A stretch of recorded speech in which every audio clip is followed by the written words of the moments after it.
Bonjour à tout le monde.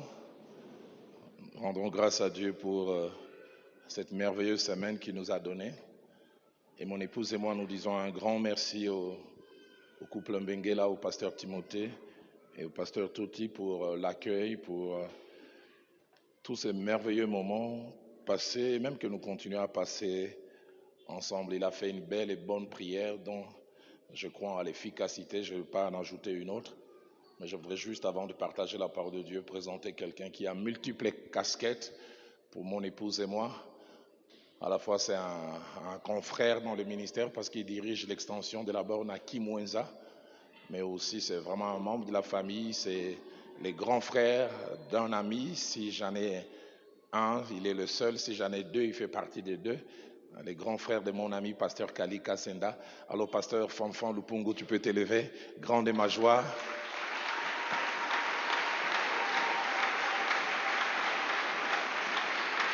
Merci beaucoup.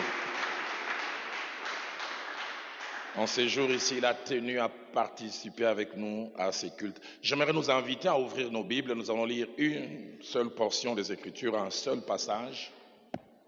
Nous allons lire le psaume 3. Et ma lecture va aller du premier verset jusqu'au 4e. Psaume 3e, du 1er au 4e. Psaume de David, à l'occasion de sa fuite devant Absalom, son fils. Ô Éternel, que mes ennemis sont nombreux, quelle multitude s'élève contre moi. D'autres versions disent quelle meute, c'est-à-dire une grande quantité, mais compacte. Combien disent en mon sujet, plus de salut pour lui auprès de Dieu. D'autres versions disent, même Dieu ne peut plus rien faire pour lui. Mais toi, ô Éternel, tu es mon bouclier, tu es ma gloire, et surtout j'aime comment il termine, tu relèves ma tête. Tu es ma gloire et tu relèves ma tête. Et en ce dimanche matin, Dieu a placé dans mon cœur depuis vendredi, j'avais à cœur de parler d'autre chose, essayant un peu de vouloir conclure sur ce message attaché à la famille, mais vendredi, juste avant mon intervention, ce passage s'est imprimé dans mon cœur et l'Esprit de Dieu, et je crus entendre vraiment que cela venait de lui, a voulu que je puisse parler sur ces bouts des psaumes. Et le thème que je prends ces jours et ce matin, c'est la prière que David fait, relève ma tête. Relève ma tête. 3 vérités que je voudrais dire en introduction.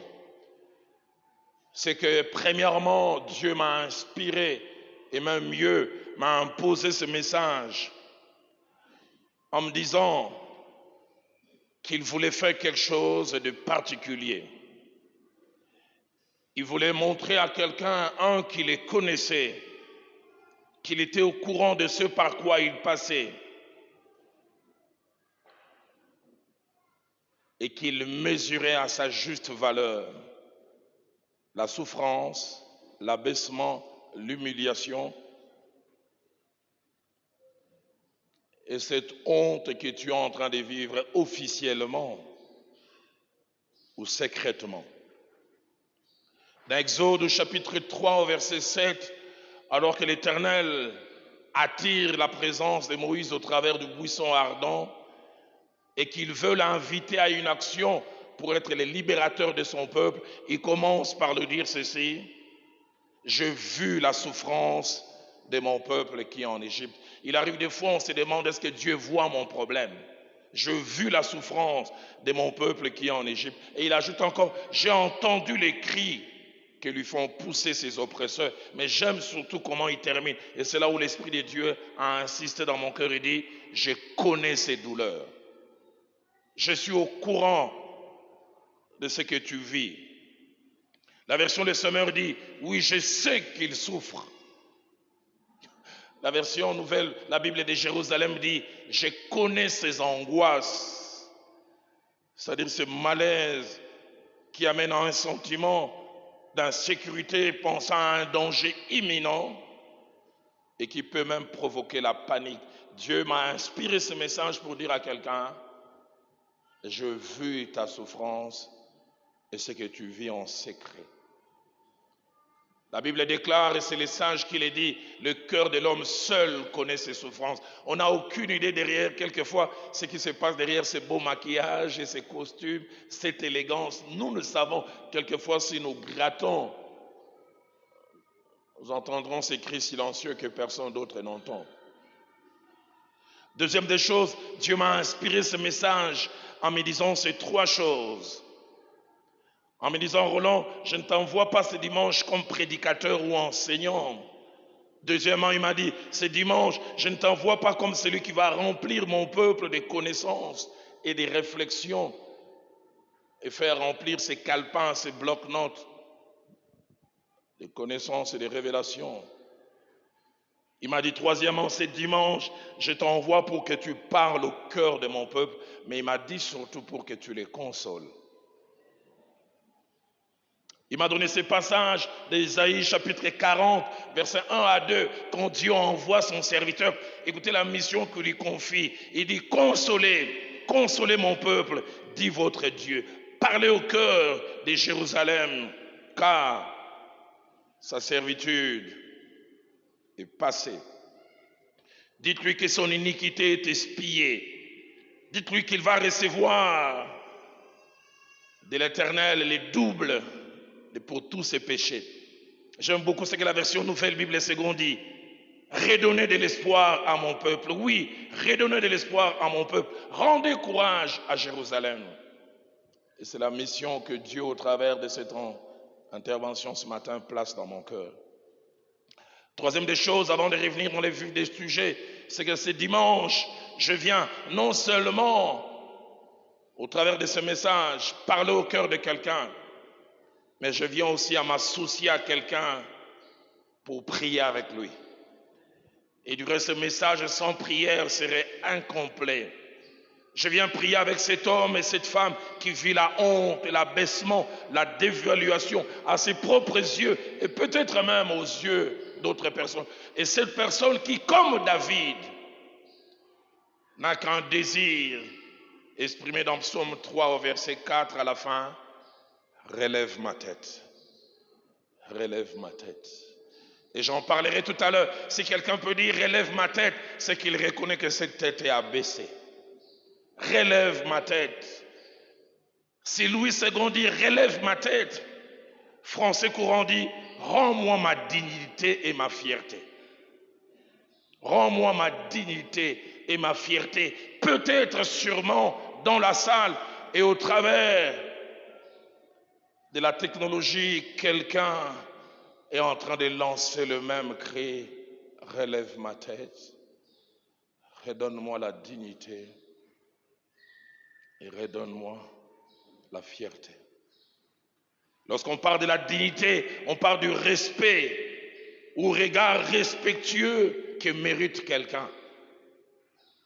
Je l'ai perdu, redonne-le-moi. Redonne-moi la fierté, l'honneur attaché à la vie de quelqu'un. La version de Semeur dit, fais-moi encore marcher la tête haute.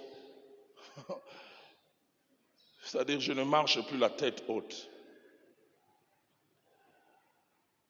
9 choses que je voudrais partager ce matin, attachées à ce passage. La première, c'est que lorsque David dit « relève ma tête », c'est qu'il reconnaît que sa tête est baissée. Baissée comme nous le verrons par ce par quoi il est en train de passer. Parce que le psaume 3, au verset 1er, nous montre les contextes. David a chanté ce psaume quand il fuyait son fils Absalom. Relève ma tête. J'entends quelqu'un dans les silences de son cœur, il dit, pasteur, apôtre, et que sais-je encore, comme David, j'ai la tête baissée et je veux que Dieu la relève. Mais deuxièmement, lorsque David dit à Dieu, relève ma tête, il reconnaît que lui-même ne peut pas la relever. Il est incapable de le faire. Il est incapable de retrouver la dignité perdue, l'honneur perdu. Troisième chose, lorsque David dit « relève ma tête », plusieurs choses peuvent être comprises au travers de cela, parce que la tête baissée en Israël et dans la Bible est cachée plusieurs significations. 5 principalement. Première signification, la tête baissée était le symbole d'une personne abaissée, mais abaissée à l'extrême, et n'ayant plus ni honneur, ni droit à regarder les autres en face. Dans Juges chapitre 8, au verset 28, la Bible parlant d'Israël qui a eu à combattre un peuple qui l'écrasait. Écoutez ce que la Bible dit. Madian fut humilié devant les enfants d'Israël et il ne leva plus la tête. Tellement humilié, tellement abaissé qu'il ne pouvait plus relever la tête baissée, qui amène quelqu'un à dire relève-la, c'est quand on a connu l'humiliation. L'humiliation d'une rupture, des fiançailles qui ont duré, tu as fait la publicité, tout le monde connaissait et on attendait l'aboutissement et puis ça s'arrête. Et non seulement que ça s'arrête, mais après cela, on te présente sous un jour que tu n'es pas. Combien de fois dans la vie c'est difficile d'être innocent, mais on vous colle la culpabilité, mais vous avez difficile à prouver votre innocence. Relève ma tête. Deuxièmement, la tête baissée, c'est le symbole de la honte et de l'abaissement extrême. Dans Job chapitre 10 au verset 15, écoutez ce qui est dit, suis-je coupable? Malheur à moi. Suis-je innocent? Je n'ose lever la tête, rassasié de honte et absorbé dans ma misère. Quand la honte est extrême. J'oublie jamais ces 2 expériences que j'ai connues à Nairobi. Les 2 moments où j'avais mal à être un mari. Mon épouse enceinte de notre 3e enfant, financièrement au plus bas. Souvent quand je parle à nos 4 filles, je dis elles peuvent être regroupées en 2. Il y a l'aînée, Madame Lombo, qui est née dans les jours de faibles commencements, mais n'a pas connu une grave crise parce que quelques jours avant qu'elle naisse, quelqu'un nous a ramené sous forme de layettes plein de choses venues de l'Afrique du Sud. Madame Vedoso, la 2e, est arrivée, il y avait une stabilité. Mais gloire à notre 3e, chaque fois que je la vois et je pense à elle, j'ai mal. C'est celle qui est née vraiment dans les déserts. Mon épouse allait accoucher, il n'y avait pas de layettes. Et elle met au monde, nous étions sous-logés chez quelqu'un. Honte d'être marié. Et c'était un sujet britannique et nous habitions chez lui. Mon épouse peut se souvenir, c'est la période de ma vie où j'ai le plus maigri. Quand on mangeait à table, je ne sais pas d'où ça vient chez ces Occidentaux, ils ne me laissaient pas me servir. Chaque fois qu'on était à table, lui il pensait me rendre service. En anglais, Pastor Dalo, je peux te mettre du riz et tu es sous-logé chez quelqu'un, tu ne participes pas. Et j'ai prié chaque fois qu'il me pose la question qu'il pose le plus souvent, au moins après 8 cuillerées de riz. La plupart des fois, il mettait 2 cuillerées. Il dit, Pastor Dalo, est-ce que ça suffit, papa? Au Pesarambon, au Babakisa. Il s'arrêtait à 2, puis il disait, est-ce que ça suffit? Je disais, oui.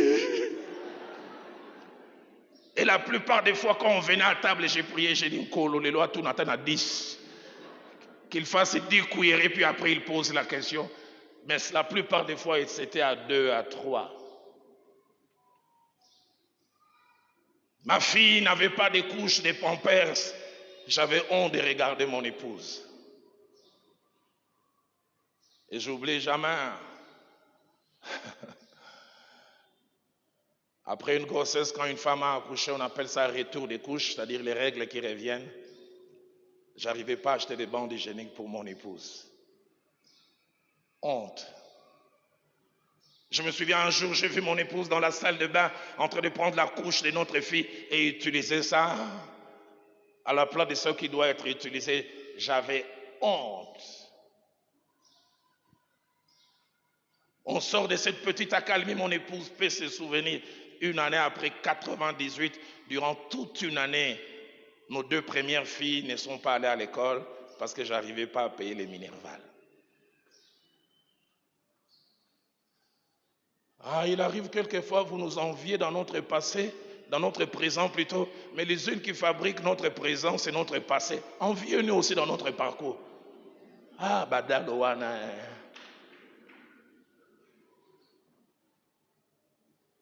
J'avais la tête baissée.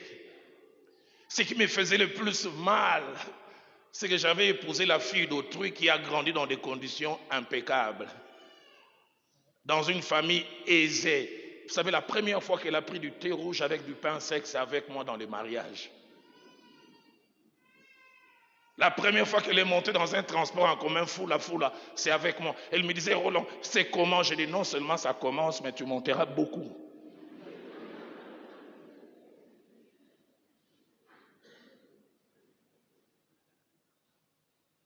Elle a grandi dans une maison avec toilette moderne et chasse.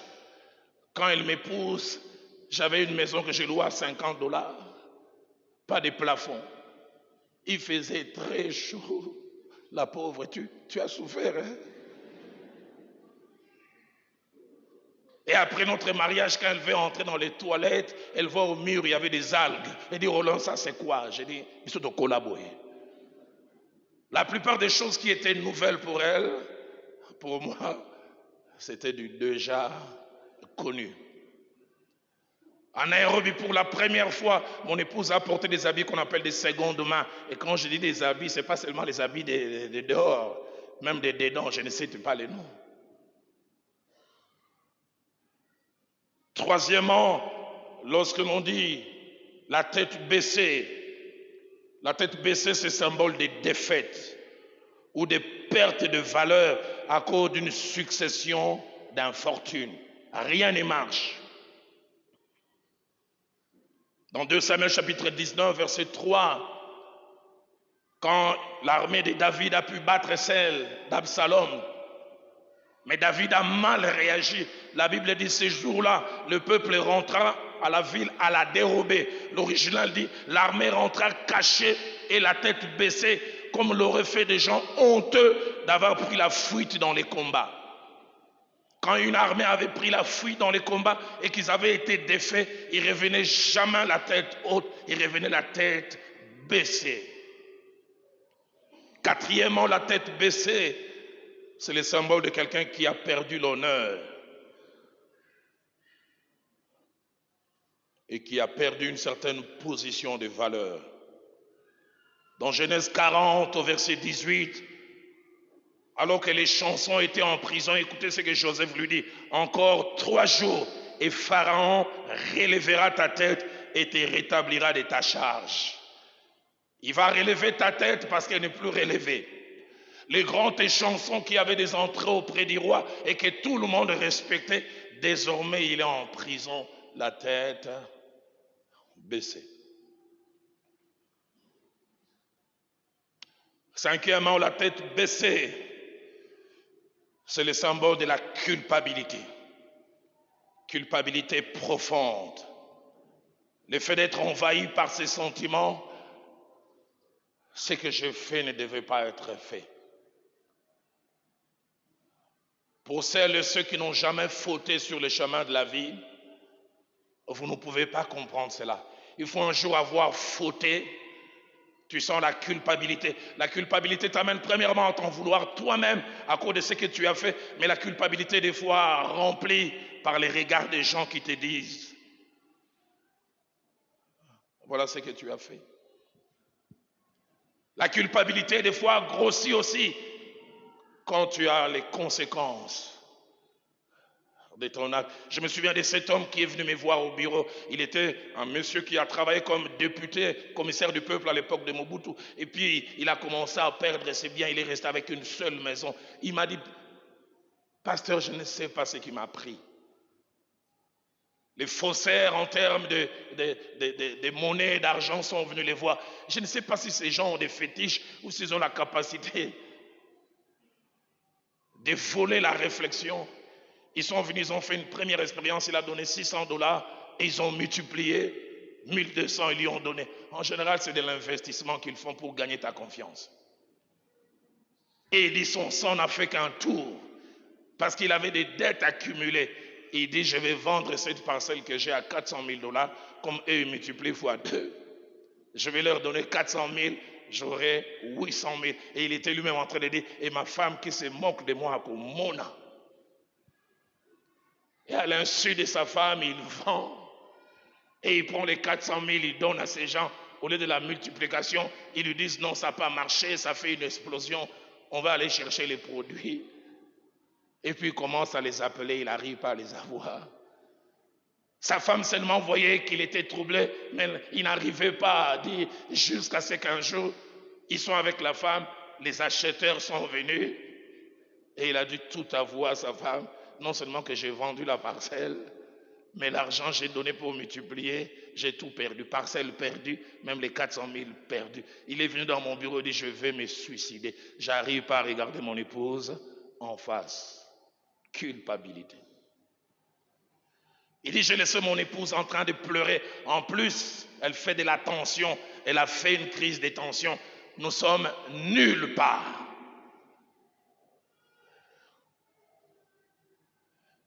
Luc chapitre 18 au verset 13, parlant de 2 personnes qui étaient au temple. Écoutez ce que la Bible dit de ces publicains parce qu'il était rempli de culpabilité. La Bible dit, les publicains se tenaient à distance, n'osant même pas lever la tête au ciel. Et il disait à Dieu, sois apaisé. Quand on a la culpabilité, on a la tête baissée. 4e chose, dans la vie pratique, plusieurs choses peut faire qu'on ait la tête baissée, plusieurs. La première chose qui peut faire qu'on ait la tête baissée, c'est être un leader, comme le roi Saül dans 1 Samuel 17, verset 10 à 11. Mais être incapable de défendre ceux devant qui tu te tiens. Et moi, je l'ai connu à Nairobi. Le roi Saül, il est roi, mais ça fait 40 jours, Goliath s'élève. Il dit qu'il n'y ait pas bataille normale entre 2 armées. Choisissez un champion chez vous et un champion de notre côté et nous allons nous battre. Si votre champion me bat, nous vous serons assujettis. 40 jours. Ni Saül, ni son armée ne pouvaient s'élever. Quand ils avaient quitté la cité, ils criaient « Eya Imame, to signé Yomae ». Mais Yomae, là devant maintenant, personne ne répond. La Bible dit chaque fois que Goliath s'avançait, tout le monde reculait. Et dans tout le monde, même Saül. Les gens le rappellent, c'est toi le roi. Bon, on a koufa pour Nabino.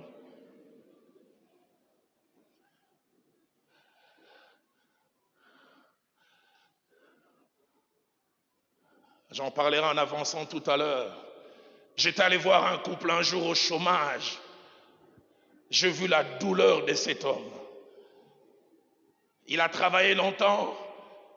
Et puis comme ça arrive souvent, il a été mis en congé technique. Et désormais, c'est son épouse qui travaille. Vous savez, les femmes, quand elles sont dépassées, des fois, elles te font mal même sans vouloir les faire. Mais n'empêche, elles font mal. Cet homme, ça faisait 6 ans, il ne travaillait plus. Les restes de son temps, il passait à la maison, regardait la télé. Et la femme rentre, elle trouve les maris à la télévision. Je revois encore la scène, moi je veux dire. Et puis elle va vers la table, elle voit comme ça, il y a de la poussière. Et puis écoutez comme elle dit, n'a que la rabino mbongo. N'a pensé la rabino peut pas table, car t'as la télévision. Les mariés restés là, elle a dit, Marie, t'as on a pas qu'au salon, l'obé la raraïbohi. Parce qu'il a comme un chômeur. Que c'est dur d'être un mari et de ne plus être le pourvoyeur de sa maison. Cet homme viendra un jour pleurer dans ma maison. Il dit, j'ai voulu toucher ma femme. Il a dit, toi, c'est tout ce qui t'intéresse. Moussa le Lukakate. Sport national, la Yogarakuna. Quelle douleur. Relève ma tête.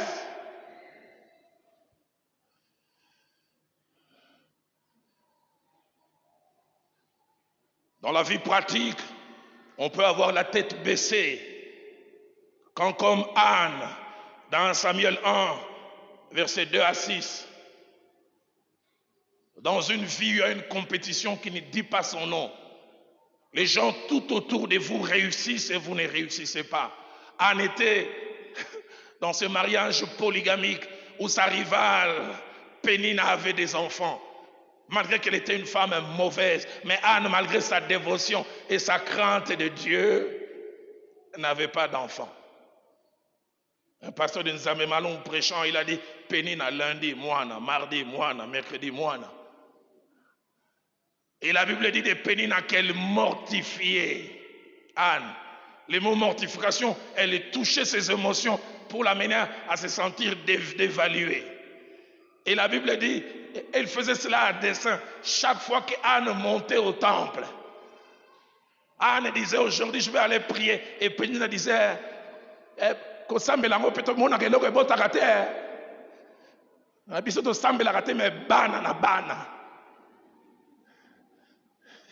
quelle douleur. J'ai une maman avec laquelle j'ai prié à la borne 6 ans sans enfant. Sa belle-mère vient un jour, elle rentre dans la cuisine, elle commence à casser les verres.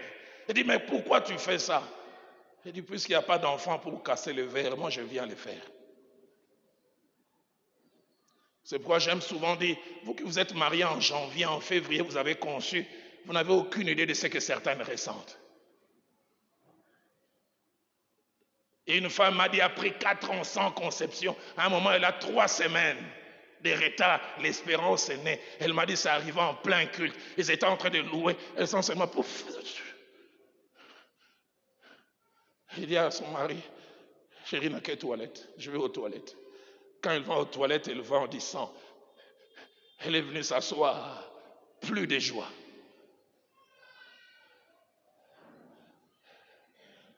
J'ai jamais oublié ce qu'elle m'a dit un jour. Pasteur, prie que Dieu me donne même un demi-enfant.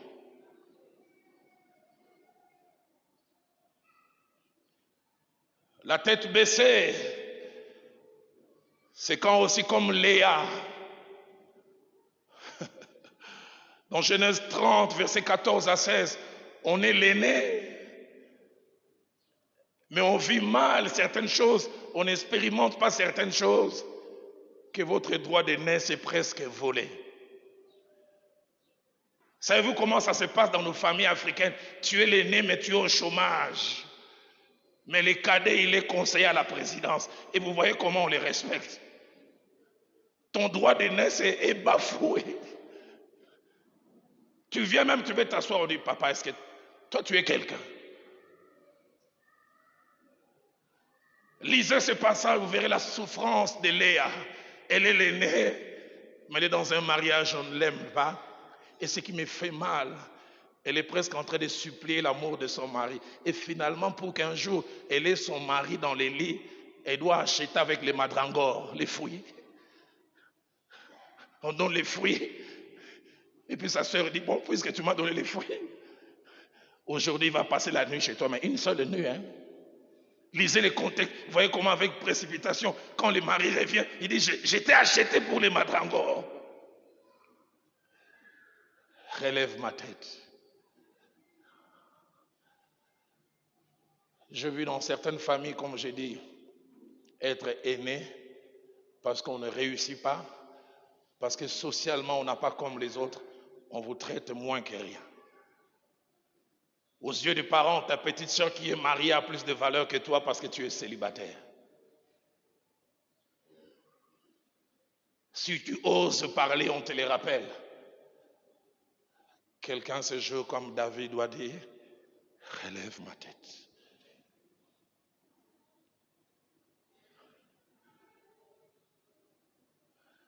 La tête baissée, quatrièmement, c'est comme je l'ai dit, c'est quand on est un mari. et on est incapable de nourrir sa famille, d'habiller sa femme, de scolariser ses enfants et de jouer pleinement son rôle. Cinquièmement, la tête baissée, et dans notre culture à nous, noirs et surtout bantous, c'est quand on est mari et qu'il y a un problème de conception et tu sais que c'est toi la base.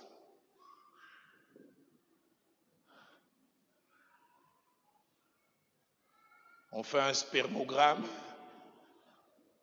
et on dit azospermie. Spermatozoïde 0,0. Et des fois, quand ça reste dans le cadre du couple, ça va encore. Mais quand ça sointe, j'ai connu un homme qui est venu me voir un jour au bureau et dit « J'ai envie de me suicider. Ma belle famille, ils sont venus tuer un escroc. Ils ont utilisé des termes juridiques. Il dit « Tu savais que tu avais un problème et tu es venu épouser notre fille. Est-ce que ce problème, tu l'as su maintenant ?» Conseil des familles. Il dit là, j'étais en train de crier, Seigneur, enlève-moi cette honte, donne-moi un enfant. Et ce qui est merveilleux, Dieu a exaucé la prière. Relève ma tête. J'ai souvent parlé avec des hommes qui ont ces problèmes. Un homme me dit un jour, il veut toucher sa femme lui dit, ça va servir à quoi? Tu vas me toucher, ça va servir à quoi? Les femmes, des fois, elles compatissent, mais quand elles sont blessées, elles deviennent aussi source de blessures. Qui est blessé, blesse.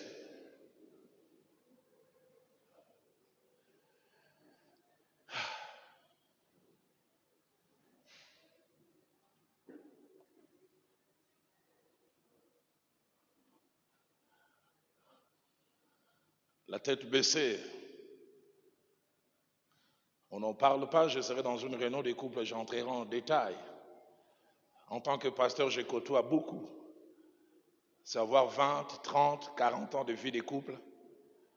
Et à cause d'une maladie, taux de sucre, problème cardiaque, tu as perdu ta virilité et tu n'arrives plus à assumer dans l'intimité. J'ai souvent parlé avec des hommes et dit l'une des plus grandes souffrances, c'est de ne plus être capable d'assumer. Un homme me dit un jour, pasteur, j'avais déjà mal moi-même. Mais en plus, quand elle a dit, on a voulu aller dans notre intimité, et puis je perds ma force, et puis elle me regarde, et je dis, Moni,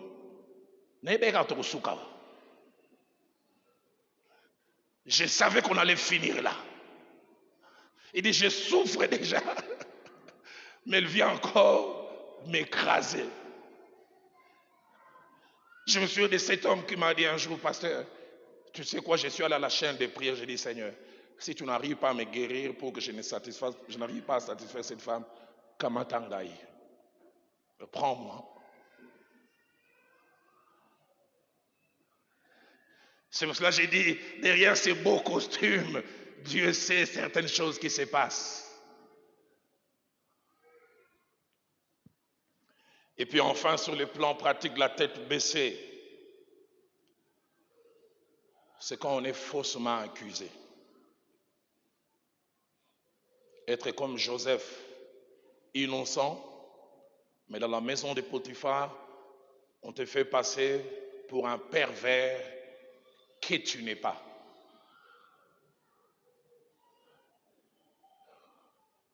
Que c'est dur d'être innocent et d'être incapable de l'éprouver. La tête baissée. J'ai vu ma souffrance, celle de mon épouse et même de mes enfants. Quand un bruit est parti dans l'église où je suis resté plusieurs années au départ, on a dit que j'avais touché les commissions. Et puis le terme commission est parti, c'est devenu que j'ai volé. J'oublie jamais ces jours où je suis dans cette agence de voyage. Cette jeune fille est en train de vouloir élaborer mon parcours. Je devais passer par le Maroc, puis aller en Amérique du Nord. Et puis elle s'arrête et dit, en lingala pasteur, non, linga yo mingo zara moyibi. Je t'aimais beaucoup, mais genre, tu es voleur. J'ai appris qu'on t'a chassé de l'église où tu étais, tu as volé 50 000 $. Un jour, j'ai failli cogner un papa. Allez, il a fait de l'humour, mais de l'humour sale. Il me rencontre en ville, il dit, oh, Dalo, dans 50 000 $, qui peut ça à 10 000 $.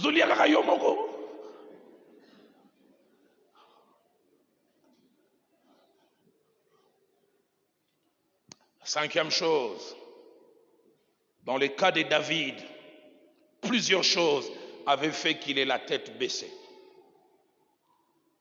Psaume 3, verset 1, nous montre le contexte de ces psaumes. Il fouillait devant Absalom. Et je fais ressortir ces choses qui ont fait qu'il ait la tête baissée. Premièrement, il venait de perdre la royauté. Ça faisait 2 jours. Étrange ce que la vie peut nous réserver. 30 ans durant, David était roi. Il ne s'imaginait jamais que cela allait arriver. La Bible dit, qui sait ce qu'un jour peut enfanter. Deuxième livre de Samuel, au verset 15. Versets 14 et 30 nous montrent, on vient lui dire, le cœur du peuple est allé vers Absalom. Et David, il dit au verset 14, il dit à ces gens, levez-vous, hâtons-nous de partir, car il n'y aura point de salut pour nous devant Absalom. Mais écoutez ce que le verset 30 dit. David monta la colline des Oliviers. Il montait en pleurant, la tête couverte et marchant pieds nus. Il n'a même pas eu le temps de s'habiller, de prendre des chaussures. On lui a dit, il faut fuir rapidement. Le grand roi, toujours entouré, dans la précipitation, il est en train de fuir. Si Louis II dit, il montait en pleurant, la tête couverte, et marchait pieds nus. François Courant dit, il montait en pleurant, les visages voilés et pieds nus. Deuxième chose qui a fait que David puisse avoir la tête baissée, c'est que le vide se faisait tout autour de lui. La Bible parle d'Achitophel, qui était son conseiller spécial, qui non seulement l'a quitté, mais qui est passé du côté d'Absalom. La Bible dit dans 2 Samuel 15, verset 31, on vint dire à David, Achitophel est parmi les conjurés. Troisièmement, ce qui fait que David ait la tête baissée, 2 Samuel chapitre 16, verset 5 à 8 nous parle, alors qu'il est en train de fuir, il découvre le cœur des hommes, un descendant de Saül appelé Shimei. Il commence à prendre la poussière, à le jeter et à le maudire. Il dit, va-t'en, homme de sang, tu occupais indûment le trône de Saül. Dieu t'a puni. Et le contexte montre même qu'il injuriait. Ozui.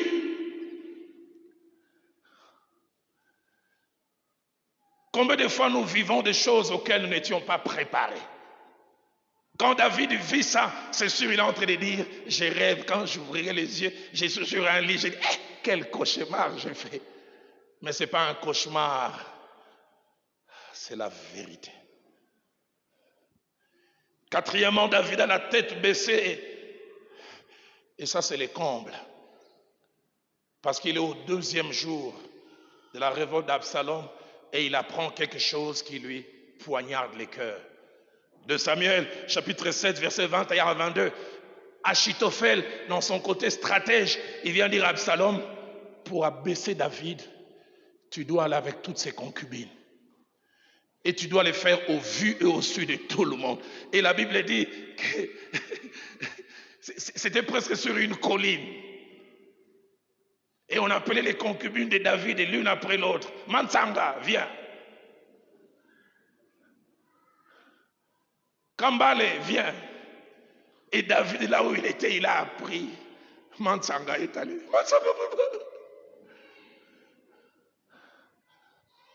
Poignardé. Est-ce que ça vous est déjà arrivé de vivre quelque chose, vous avez l'impression que vous allez mourir? Je me souviens quand j'ai connu des problèmes, j'ai commencé à avoir des douleurs qui allaient de la tête jusqu'à derrière. Au départ, je pensais que je dormais mal. Je suis allé voir un médecin, il a dit, tu as un problème d'estomac, tu réfléchis beaucoup, tu as des problèmes. J'ai dit, non, je n'ai pas de problèmes, j'ai des problos.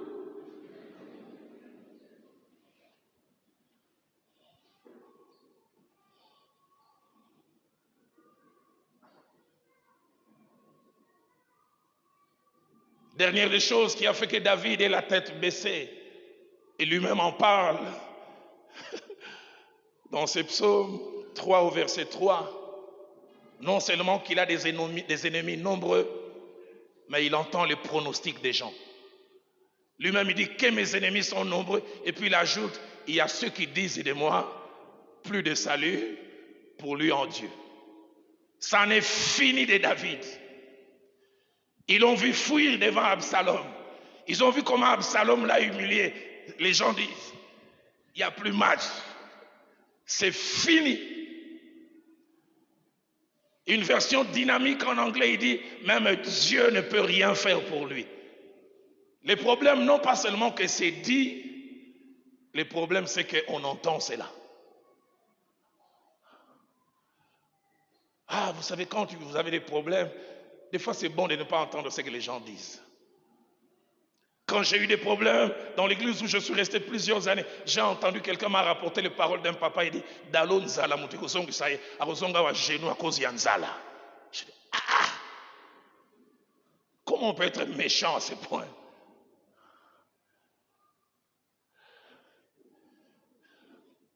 Sixième chose, c'est qu'au moment où David vit ces choses, il expérimente 3 choses que quelquefois Dieu aime que nous puissions expérimenter. La première, il a atteint un seuil d'incompétence. Il a un problème, mais pour lequel il n'a pas de solution. La majorité est contre lui. Absalom a l'armée. Combien de fois ça nous arrive d'avoir un problème et nous ne savons pas où commencer? Cela me rappelle la prière de Josaphat dans 2 Chroniques, au chapitre 20, au verset 12, quand 3 armées attaquent Juda. Écoutez la prière de Josaphat, nous ne savons que faire devant cette multitude nombreuse. Que c'est dur d'être un leader, d'avoir des gens derrière, ils ont les yeux tournés sur toi, mais toi-même tu n'as pas de solution. Deuxième chose que David expérimente, que Dieu aime, c'est qu'il arrive à un niveau où seule l'intervention de Dieu peut changer les choses. Combien de fois ça nous arrive, pas nous sommes à un niveau, nous savons que l'humain ne peut rien faire. Nous-mêmes, nous ne pouvons rien faire. Il ne nous reste plus que Dieu. Mais j'aimerais dire à quelqu'un, quand il ne te reste plus que Dieu, il te reste l'essentiel.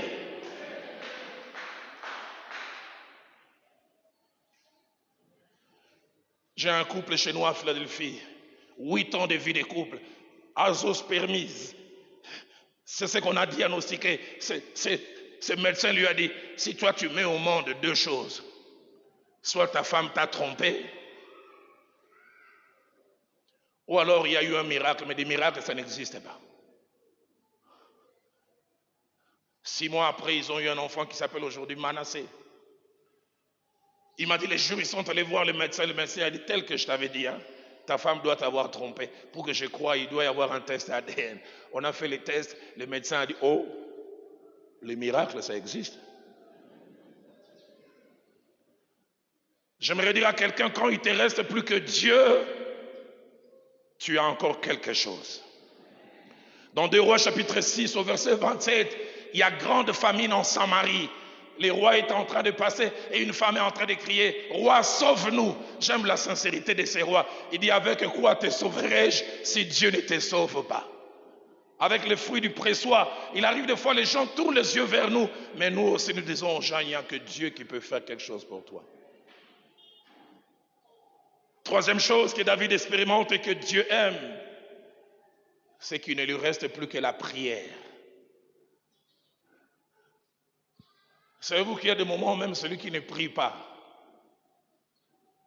n'a plus que la prière. Je me souviens de ces jours où avec le prophète Daniel Kawata, nous quittions Kinshasa pour aller en Afrique du Sud célébrer un mariage. Pour la première fois, coupure d'électricité dans un avion. On a dit que ça n'a duré que 3 secondes. 3 secondes. Tout est noir. Et subitement, on a perdu la tube. Deux messieurs qui disaient qu'ils étaient athées. J'ai entendu la crier Jésus. J'ai dit, oh, Jésus. Parce qu'il y a des moments où il ne vous restera que la prière. Mais j'aime ce que mon pasteur disait, là où tout a échoué, la prière est réussie. Mercredi, je faisais cette méditation qui m'a fait énormément du bien. Je n'aurai pas le temps de lire ce passage. 2 Rois chapitre 18, versets 28 à 35. Le roi Ézéchias est menacé par les rois d'Assyrie. Et le roi d'Assyrie lui envoie son porte-parole qu'on appelle Rabshakeh. Et Rabshakeh vient faire 2 choses. La première, il amène une lettre pleine d'injures.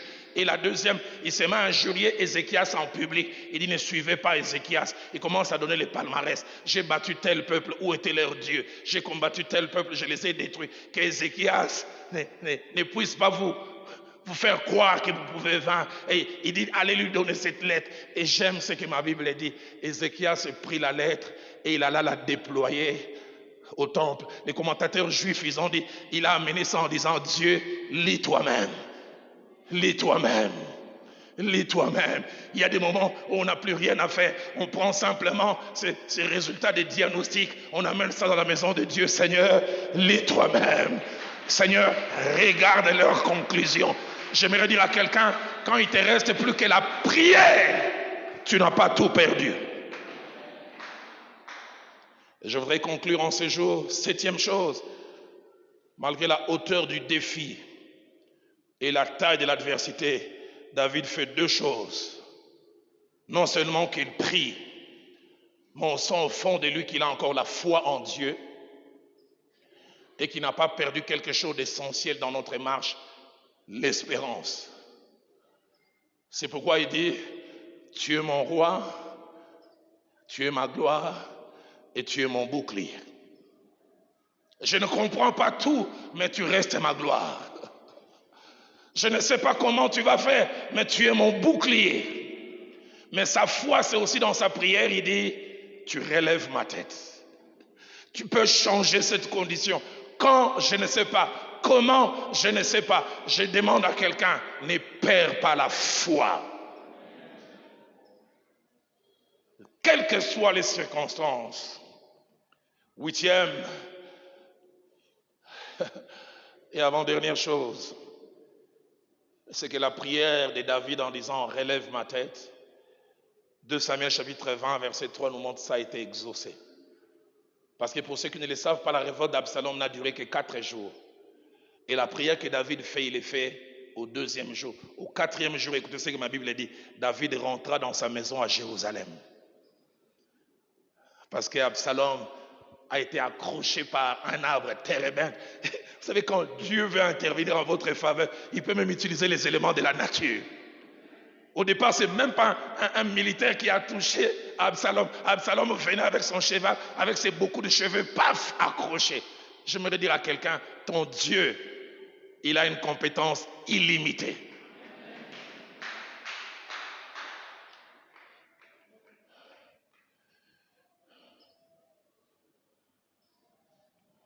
Neuvième et dernière chose, et je finis alors que les musiciens prennent place, c'est que s'il est vrai que Dieu relève la tête de ceux qui le lui demandent, il ne relève pas la tête de tout le monde et de n'importe qui. Premièrement, il relève la tête de ceux qui lui appartiennent. Il est possible que tu aies la tête baissée à cause de plusieurs choses que je ne mentionne pas mentionner, et que tu souhaites que cette tête soit relevée, mais tant que tu ne lui as pas donné sa vie, ça ne sera qu'un désir. Il y a quelqu'un aujourd'hui qui désire que sa tête soit relevée, tu dois d'abord lui dire, Seigneur, je te donne ma vie.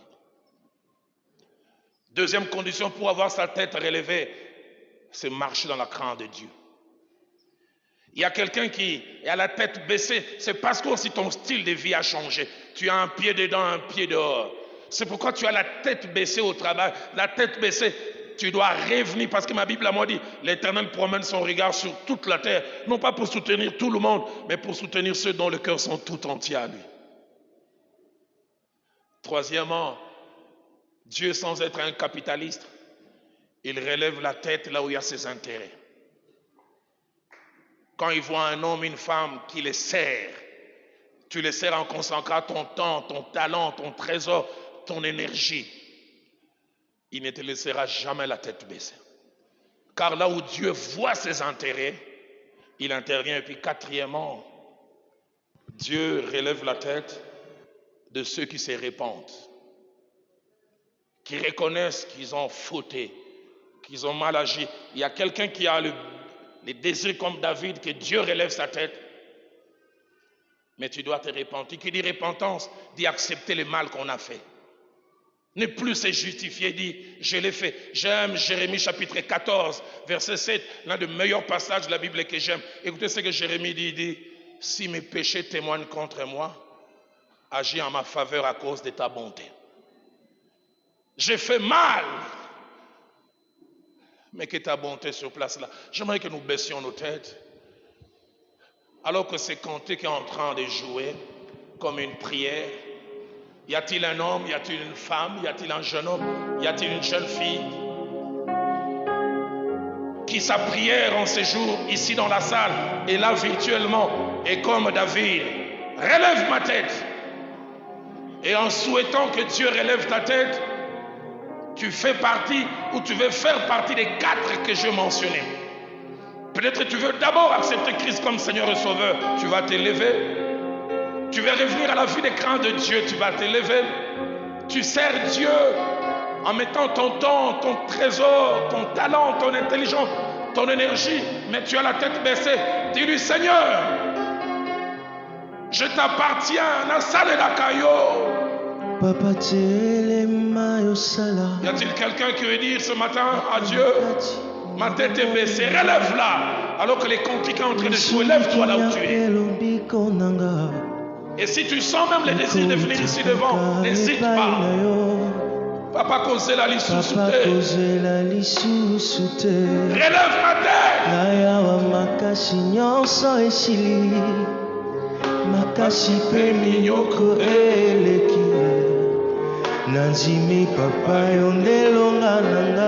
Papa causé la lissouté, n'attends plus. Papa causé la lissouté. Naya wa makasi nyonso esili Papa sipe minyoko elekie Relève ma tête. Nazimi papa yondelonga nanga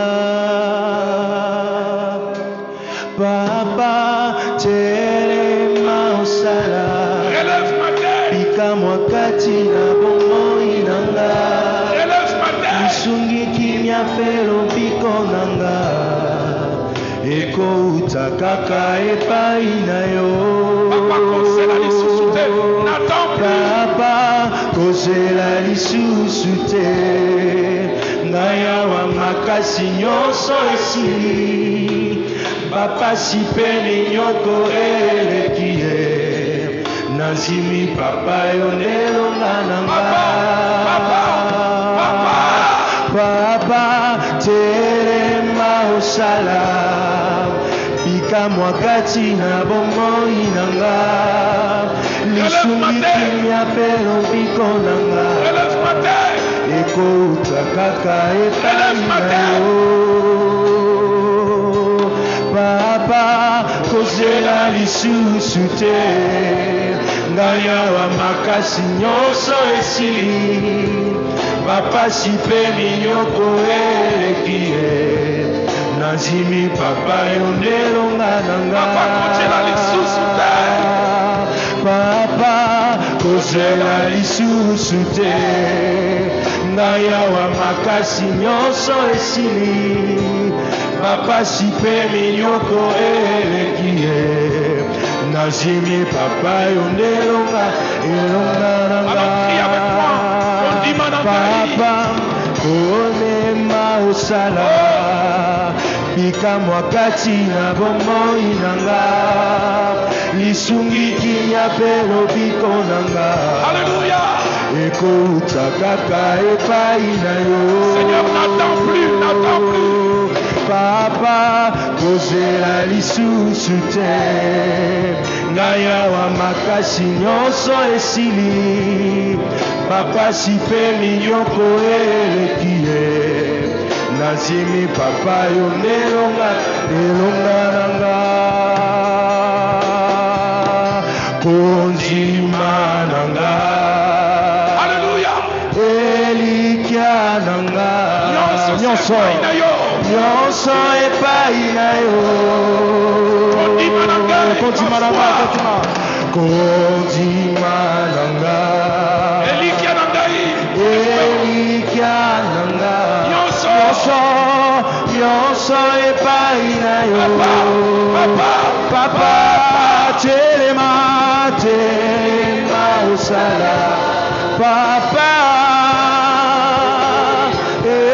na bomoi na ngai. Oh, ekutaka epai na yo. Papa, kozela lisusu te.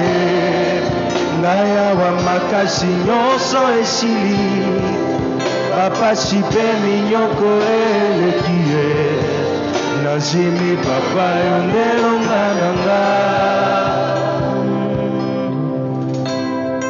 Telema yosala likamwa kati na bomoi na nga.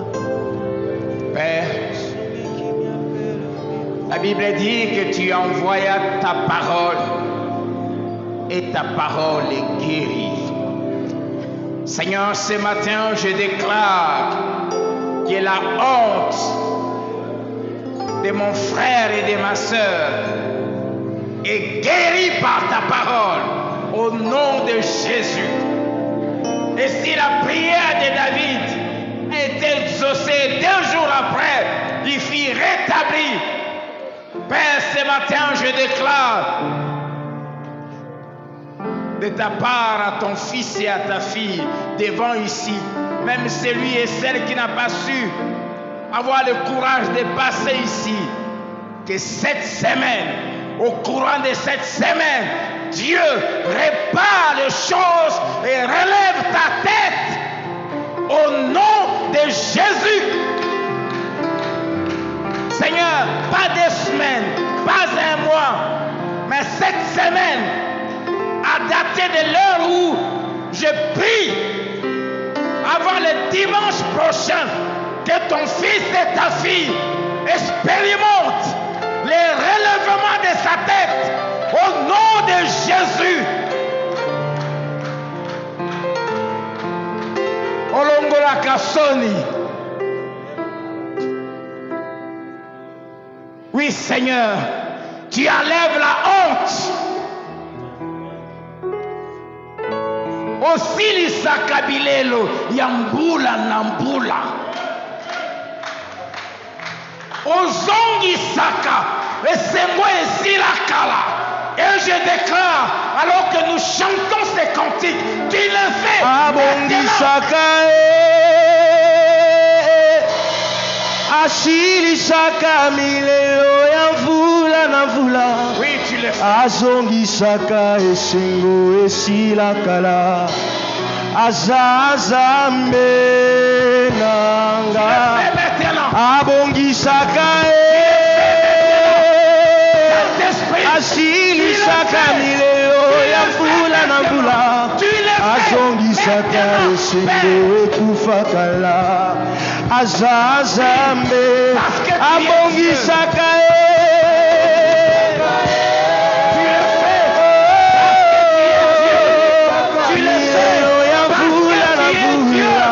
azongisaka esengo ekufakala. Azazambe abongisaka asilisaka milelo ya mvula na mvula. Azongisaka esengo ekufakala. Azazambe Oui, tu nous avais dit cette année, c'est l'année des accouchements, je déclare Et 2022 accouche la gloire, accouche les relèvements de la tête. Sois béni, sois glorifié. C'est parce que tu connais nos cœurs, tu connais nos souffrances et tu avais résolu d'agir ce matin et tu as déposé cette parole dans le cœur de ton serviteur. Et merci parce que ta parole s'accomplit. Car tu es derrière ta parole pour l'accomplir. Et tu es derrière les paroles de tes serviteurs que nous sommes pour les accomplir. Et il en sera comme tu nous as enseigné. Nous n'avions que la prière et nous avons prié et tu as exaucé. Je déclare que nos têtes sont relevées au nom de Jésus et nous t'acclamons, Seigneur. Merci, oh Dieu, pour ta fidélité.